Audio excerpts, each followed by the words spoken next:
अस्सलाम वालेकुम friends, welcome back to Binte Saeed kitchen and life. Friends, आज फिर एक प्यारी सी सुबह का आगाज़ हो गया इस दुआ के साथ कि अल्लाह पाक हम सब का दिन खुशियों भरा गुजारे। जो बीमार है अल्लाह पाक उन्हें शिफा दे और जो दूसरों के लिए बुरा सोचते हैं अल्लाह पाक उन्हें हिदायत दे, आमीन। फ्रेंड्स, आज फिर फ्रूट शेक से शुरुआत हो रही है कि बच्चों को पहले मैं फ्रूट शेक दे देती हूँ और उसके बाद फिर कोई नाश्ता देती हूँ। और फिर मैंने थोड़ी देर रेस्ट किया और फिर उठ कर ना मैंने कहा कि टाइमर लगा दूँ हाउस हेल्पर के आने से पहले, तो ये वाला भी काम हो जाएगा और जो बाकी काम है वो भी मैं साथ साथ समेट लेती हूँ। मुझसे अक्सर बहनें पूछती है कि आप ही इसमें इजी है कपड़े धोने। देखो, इजी या दूसरा तो मुझे नहीं पता, लेकिन ना मेरी थोड़ी सी बैकबोन की प्रॉब्लम हो रही थी, उसकी वजह से फिर ये मैंने मशीन ली थी। लेकिन मुझे लगता है कि मेरे लिए ज़्यादा इजी जो है ना वो दूसरी मशीन थी, लेकिन वो अब मैं कर नहीं सकती हूँ। और दूसरी बात ये है कि मैं इसमें टाइमर लगा देती हूँ, उसके बाद मेरे दूसरे काम भी हो जाते हैं। उसके बाद मैं किचन समेट रही थी तो मैंने हाउस हेल्पर को कहा था कि आप कपड़े डाल दो। मेरी आदत है कि शर्ट्स जो है ना वो मैं हैंगर करती हूँ, तो उन्होंने जैसे आम रूटीन में जैसे कपड़े डाले जाते हैं तारों पर, उसने इसी तरह ही डाल दिया। फिर मैंने कह रही थी बाजी मैं दोबारा डाल देती हूँ। मैंने कहा नहीं, बस जैसे अब डल गए ठीक है, थोड़ी देर तक तो सूख जाएंगे। मैंने कहा मैं उतार लूँगी। मेरी आदत है मैं वैसे करती हूँ। और मुझे एक ज़रूरी काम से जाना था तो उसके लिए फिर मैं गई हूँ और मैं वापसी में ये जो धुले कपड़े ये वाले दे दूँगी और जो प्रेस हो गए वो वाले ले आऊँगी। और जो नरम और इस तरह इजी कपड़े होते हैं वो फिर मैं घर में ही कर लेती हूँ।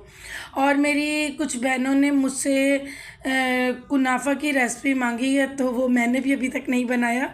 इंशाल्लाह मैं अपने लिए पहले ट्राई करूँ बनाकर, फिर उसके बाद मैं आपके साथ शेयर कर दूँगी। खाने में तो मुझे वो बहुत ही पसंद है, मेरी फेवरेट मीठे में से एक है, लेकिन अभी तक मैंने ये नहीं बनाया ना ट्राई किया है। तो इंशाल्लाह मैं जैसे बना लूँगी ना फिर मैं आपके साथ भी शेयर करूँगी, क्योंकि मुझे ये पसंद है और मैं इंशाल्लाह जल्द से जल्द ये रेसिपी आपके साथ शेयर करूँगी। बाकी जो कुछ रेसिपीज़ है मेरी बहनें कह रही हैं, अक्सर बिरयानी का कह रही हैं, बच्चों के लिए बिरयानी का, तो वो आप मेरे चैनल पर स्क्रॉल करें, नहीं तो आप सर्च पे लिखें बिनते सईद किड्स बिरयानी रेसिपी, तो वो भी आपका ना सामने आ जाएगी। तो माशाल्लाह आप मेरे चैनल का विज़िट करें, काफ़ी ऐसी चीज़ें जिनकी आप रिक्वेस्ट करें न्यू मेरे सब्सक्राइबर, तो वो आपको मिल जाएंगे। बस प्रेस वाले के पास गए, जो कपड़े थे वो दे दिए और जो लेने थे वो ले लिए। उसके बाद मैं घर आ गई थी और वही मैं अक्सर मीठे में ना वो जरदाई सेवियाँ होती हैं, एक जो सिंपल रेसिपी है मैंने आपके साथ शेयर की हुई वो बनाई थी। और मैंने जो टिंडे आलू की रेसिपी आपके साथ शेयर की थी वो भी मैंने बनाई थी। पहले बनाई, बहुत यम्मी लगी, दोबारा फिर मैंने बनाई थी एक दिन के गैप से, तो वो भी बच्चों को बहुत पसंद है। आप भी ऐसे ही बनाएं, बच्चे आपके शौक़ से सब्जियाँ खाएँगे। फिर उसके बाद मैं आपको मिलवाऊँगी अपनी बहुत ही प्यारी सब्सक्राइबर फैमिली से, जो उन्होंने दो महीने पहले मुझसे रब्ता किया था इंस्टाग्राम पर, तो मैंने कहा था ठीक है आप आएंगे तो मैं आपसे मिल लूँगी। फिर आज उन्होंने सुबह रब्ता किया तो मैंने गार्ड्स को बता दिया था, क्योंकि इन्फॉर्म करना ज़रूरी होता है ताकि वो नज़र रखते हैं। फिर उसके बाद ये फैमिली आई, मैं इनसे मिली। पहले तो मेरा ना टाइम भी हो रहा था, काम से जाना था, बेटे को अलग कोचिंग छोड़ना होता है, बेटी को अलग, तो फिर बेटे को छोड़ने जा रही थी तो ये लोग खड़े थे एक साइड पर काफ़ी देर से। फिर मैंने कहा शायद यही फैमिली है, मैंने रुक कर पूछा, मैंने कहा आपको किससे मिलना है, तो कहने लगे आपसे। मैंने कहा मैं कौन हूँ, तो कहने लगे बिनते सईद। मुझे इतनी खुशी हुई, इन लोगों का ताल्लुक़ ईरान से है और यहाँ मुझे नहीं पता कहाँ रह रहे हैं। तो ये इनकी बेटी है जो हिजाब करती हैं, तो बस इनका फेस नहीं मैंने लिया। बहुत खुशी हुई मिलकर। और मेरी बहनों ने कहा था आप कौन कौन सा तेल लगाती हो, मैंने कई बार दिखाया और बताया है। ये देख लें, ये एक साइड में कोकोनट ऑयल रेमेडी है जो मैंने बनाई थी वो है, और दूसरा जो है ये मेरा जो बिनते सईद मैजिकल हेयर ऑयल है। तो आप ये मिक्स करके लगाएं या आप अकेले लगाएं, जैसे आपका मन हो। और ये मेरी वो प्याली है जिसमें हम मिक्स करके ऑयलिंग करते हैं। आपका दिल चाहे तो मैजिकल हेयर ऑयल के साथ आप बिनते सईद अलसी ऑयल भी मिक्स कर सकते हो। अब बारी है बेटी को भी कोचिंग छोड़ने की। मेरा यूँ ही रहता है, अगर इनकी टाइमिंग अलग हो तो पहले मैं बेटे को छोड़ कर आती हूँ, फिर उसके बाद बेटी को छोड़ती हूँ। तो मेरी आदत है, इसने आज हेयर वॉश भी किया था अपना, तो मैंने कहा कि इसके हेयर बिल्कुल ड्राई हो गए, तो हल्का हल्का ऑयल, ज़्यादा नहीं, हल्का हल्का ऑयल करके इसकी चुटिया बना दूंगी, जो एक दिन पूरा इसके हेयर्स में रहेगा ऑयल। फिर उसके बाद मैं इसके हेयर वॉश कर दूंगी।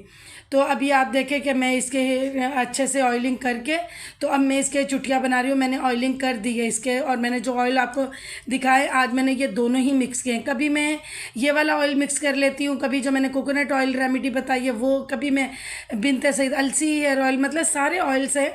तो मैं कोई ना कोई इसी तरह कभी 2 हफ्ते एक ऑयल यूज़ करती हूँ, कभी 2 ऐसे। लेकिन जो परमानेंट है ना वो बिनते सईद मैजिकल हेयर ऑयल है, तो वो तो मैं लाजमी ही लगाती हूँ।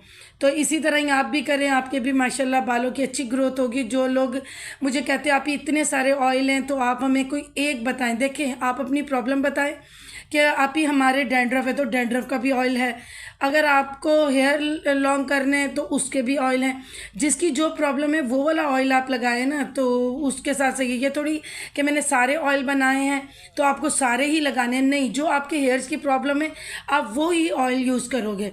तो बस यही रहता है, बस मेरी कोशिश यही होती है कि मैं जो चीज़ आप करें, इसीलिए मैं हर मेरे जो प्यार करने वाले मुझे एक भी कमेंट करते, चाहे वो बच्चा करे या बच्ची करे या मेरी कोई सिस्टर करे, मैं हर एक का रिप्लाई इसीलिए देती हूँ क्योंकि किसी को कोई प्रॉब्लम ना रहे। तो अभी मैं बेटे को भी कोचिंग छोड़ने जा रही हूँ, उसको छोड़ कर आऊँगी, फिर उसके बाद इनके बाबा ले लेंगे। इसी तरह ही रूटीन है। बस इसके साथ ही इस व्लॉग की एंडिंग करती हूँ। बहुत सारा प्यार और दुआएं आप सब के लिए। अल्लाह पाक आप सब लोगों को खुश रखे। अल्लाह हाफिज़।